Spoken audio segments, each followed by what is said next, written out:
Por Dios, ya por fin llegamos a la tercera parada de este bonito tour arquitectónico. Hoy estamos a las puertas del cielo y también estamos en el país más pequeño del mundo, con un aproximado de 44 hectáreas y con una gran variedad de pinturas y esculturas que han marcado a toda la historia de la humanidad. ¿Será que estamos cerca del regreso de Dios? Pues quizá no nos salvemos muchos de nosotros, pero al menos podemos desentrañar varios datos interesantes de esta curiosa nación dentro de Italia.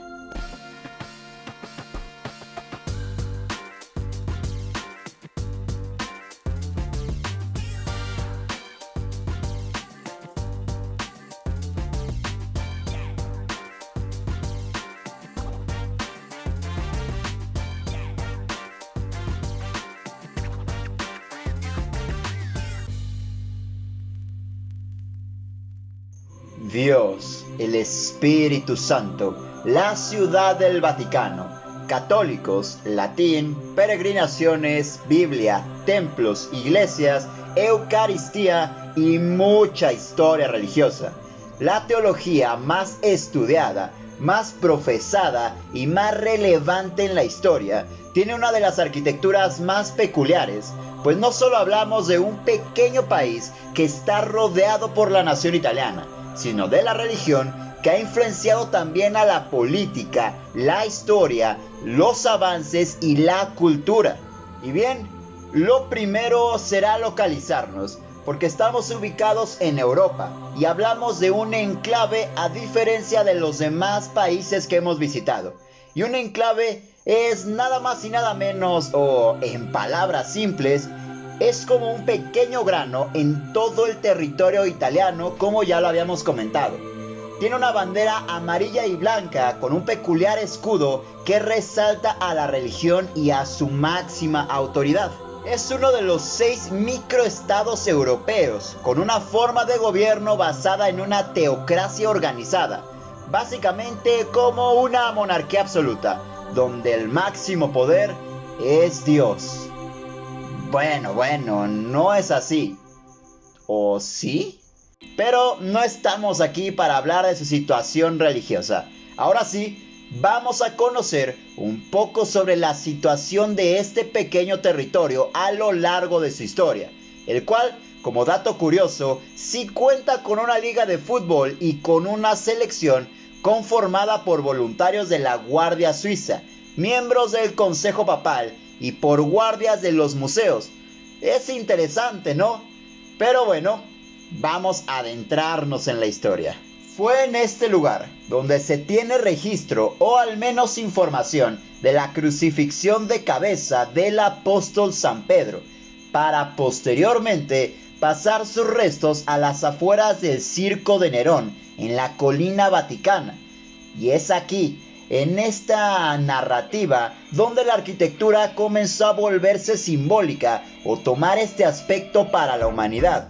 Pues una vez que se dio la conversión de Constantino I y la práctica de la religión fuese libre, se demolió el Circo de Nerón, conservando obviamente el obelisco característico que representaba el Calvario y el martirio del apóstol favorito de Dios. Y justo donde se dice que se tiene la tumba de San Pedro, se comenzó a alzar la basílica, inicialmente con 5 naves, con fechas que datan de aproximadamente el siglo IV, para allá en años posteriores, y gracias a las peregrinaciones en Roma, se asentarían en las faldas de varias comunidades, lo que se conoció como el distrito Borgo. De hecho, sería en esta basílica donde varios personajes serían coronados, entre los que destaca uno en especial, y me refiero a Carlomagno. Ya en las afueras, y debido al estilo de su conformación y a las necesidades, el mausoleo de Adriano pasó a ser el castillo de San Angelo, como una fortaleza, esto debido a los múltiples ataques que se recibían. Y fue justo debido a estos ataques de los que les hablo que la Basílica de San Pedro resultaría dañada, haciendo que el Papa León IV mandase a construir las murallas leóninas, con la finalidad de que cubriesen al castillo de San Angelo, el distrito, a la basílica y que además se extendieran sobre la colina.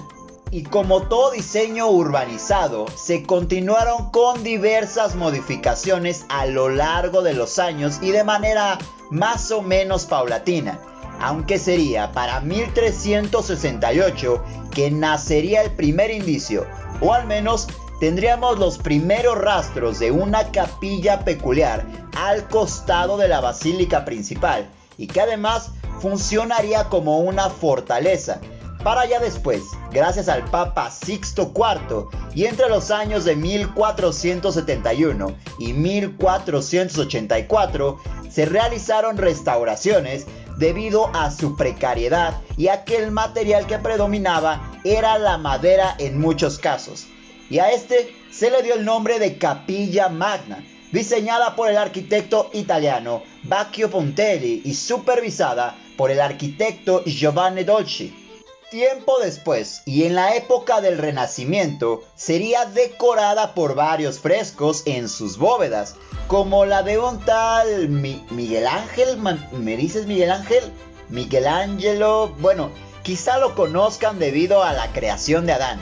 La escena representa el origen del primer hombre, Adán. El fresco forma parte de una sección pictórica de 9 escenas basadas en el libro del Génesis del Antiguo Testamento. Pero, ¿para qué se los cuento yo si mejor pueden ver algunas imágenes? Así es que deleítense con una pequeña sección de imágenes.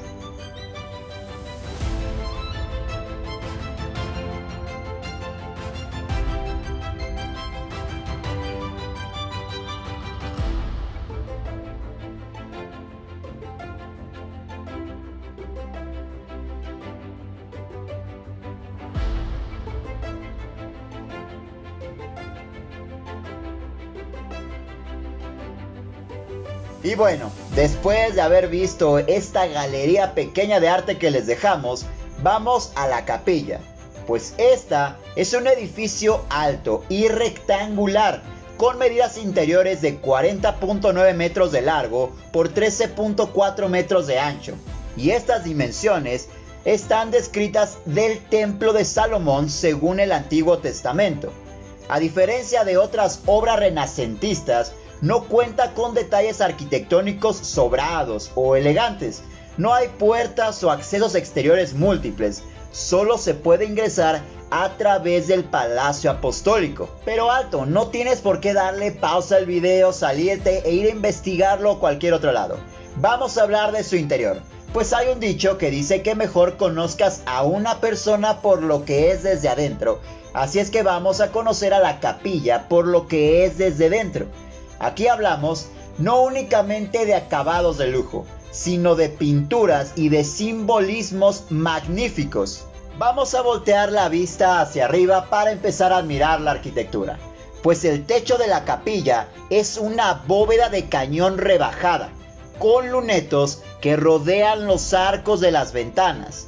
La bóveda está cortada en sentido transversal por pequeñas bóvedas formadas sobre cada ventana, que la dividen en su nivel inferior en una serie de pechinas elevadas sobre pilastras situadas entre las ventanas, y originalmente toda la pintura que estaba en el interior era de color azul. Pero no solo voltemos arriba, ahora bajemos la vista hacia los pies, pues el suelo es de estilo cosmatesco, o en palabras sencillas, es un estilo decorativo con mármol y piedra coloreada, característico de la época medieval italiana, y su nombre se los debemos a los Cosmati. Ellos eran un grupo de artesanos que se encargaron en buena parte de crear este estilo. Y después de voltear hacia arriba y hacia abajo, ahora vamos de regreso a la plaza de San Pedro y su basílica, pues para los años de 1500 se tenía la idea de renovación, así como nuevas estructuras que se fueron conformando a la par de la ya analizada Capilla Magna, pues se construyó el Casino del Belvedere y se modificó la configuración geométrica del distrito Borgos.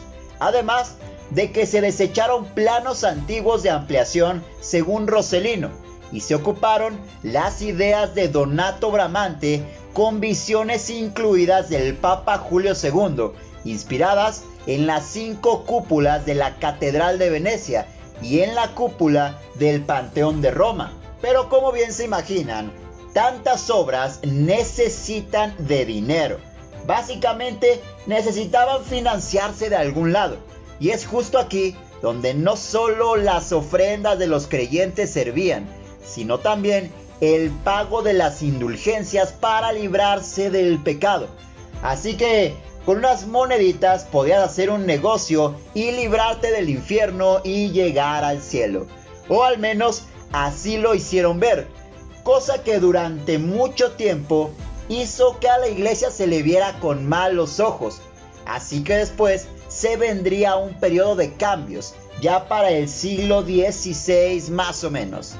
Y esto lo digo, pues aquí se vivió una gran revolución ideológica, en buena parte debido a Martín Lutero y a los protestantistas, el ataque de Carlos V y también a la muerte de varios papas y arquitectos encargados de la realización de las obras, por lo que los planes arquitectónicos variaban de forma radical según quien estuviese a cargo en ese momento o con base a lo que pudiesen hacer antes de su fallecimiento. Entre ellos podemos destacar a Rafael Sanzio, por lo que muchas de estas obras, que tienen fecha de entre 1510 a 1535, se enfocaron principalmente a la protección de la zona debido a los ataques de los protestantistas. Y sería hasta Antonio de Sangalo que se reactivarían las obras en la Basílica de San Pedro, demoliendo ciertos espacios de la antigua y alzando 4 grandes bóvedas para soportar la cúpula que se edificaría en su centro.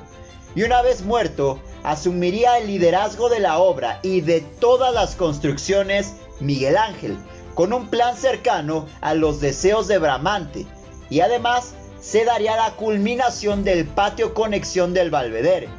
Junto a estas obras también se construyó la Villa Pía, las murallas que cubrían los puntos ciegos por donde se podía atacar, y además con la finalidad de mejorar la vista de la cúpula para todos los peregrinos, se alzó un tambor donde descansaría esta. Ya para 1573, el peso de la construcción caería sobre los hombros de Giacomo della Porta, que tendría diferencias creativas e ingenieriles a lo planteado anteriormente. Aquí hablamos de una cruz en la punta con una altura de 137 metros. Para finales del siglo XVI, se movió el obelisco al centro de la plaza y además se terminó de edificar la biblioteca apostólica. Ahora vamos a movernos al inicio del siglo XVII, pues aquí se le dio a Carlos Madero la importante tarea de replantear y modificar la estructura original de la basílica, por lo que se tenía la idea de integrar los diseños originales y los diseños antiguos para estas nuevas modificaciones. Sin embargo, esto se vino abajo, pues Pablo V tenía una mentalidad diferente. Vaya, esto ya parece México, que a cada rato cambian las obras. Pero bueno, la obra demolió lo que quedaba en gran parte de la original, y aquí se construyó una nueva e imponente nave central, así como una fachada elegante que no era muy alta, sino era muy ancha, con 12 columnas de estilo corintio dedicada a los 12 apóstoles y con una escultura de cada uno de ellos. Pero haría falta alguien que los liderara, así que en el centro se colocó una escultura dedicada a Jesús. Se tiene grabado un escrito en honor al Papa Pablo V, quien fue el encargado de terminar gran parte de la actual obra. El último gran artífice de esta obra sería Bernini, quien tomó el relevo y creó muchos elementos icónicos dentro de la basílica, como el trono de San Pedro y el baldaquino. Ya hablando exclusivamente de sus estilos, tenemos un marcado barroco, aunque en su interior, y debido a la influencia del ya mencionado Miguel Ángel y Bernini, se convirtió en un claro símbolo del Renacimiento. Ya en esta recta final es importante hablar un poco de este proceso constructivo. Dentro de los detalles más importantes de esta magna obra resaltan los pilares, pues estos tienen 45 metros de altura, recargados sobre zanjas de hasta 7 metros de profundidad, para mitigar los posibles efectos de hundimientos debido a que la región es pantanosa. También se elevó el suelo hasta 38 metros más y para sostener la estructura se construyeron muros paralelos de 1 metro de grosor. Además, sería Sangallo quien añadiría refuerzos en los pilares construidos por Bramante. Los materiales fueron otro punto relevante, ya que se usó travertino, una roca sedimentaria a base de cal. La razón de esto era porque tenía características de ser muy duradera y de gran resistencia. Su procedencia era de Tívoli. Sin embargo, una vez más, el costo sería un problema. Así que Julio II pidió repensar y rediseñar el material, por lo que se comenzó a analizar al ladrillo por ser más barato. Pero si aún tienen dudas de las dimensiones, vayan tomando nota, ya que tiene 220 metros de longitud y su interior es de 210 metros, con una superficie de 15.160 metros cuadrados. El diámetro de la cúpula es de casi 42 metros y la basílica es poco más del 7% de todo el territorio del país. Y sí, quizá no tenemos la respuesta de cuándo regrese Dios o de la ubicación de dónde está el Santo Grial. Creo que sí tenemos la respuesta de lo del Santo Grial. De hecho, Tom Hanks también salvó el Vaticano de la antimateria. No, Sebas, esos solamente eran películas, ya sabes, ¿no? Actores, todo actuado, como por ejemplo la de Avengers contra Thanos, que pues, también no pasó, pero según yo, todo falso. Ah, ya decía yo que desde cuando Obi-Wan era un Illuminati. Bueno, quizá mi conocimiento de Hollywood debe pulirse un poco más. Así que es momento de ir a nuestro invasor favorito, al mejor lugar para celebrar el año nuevo cuando la bola cae.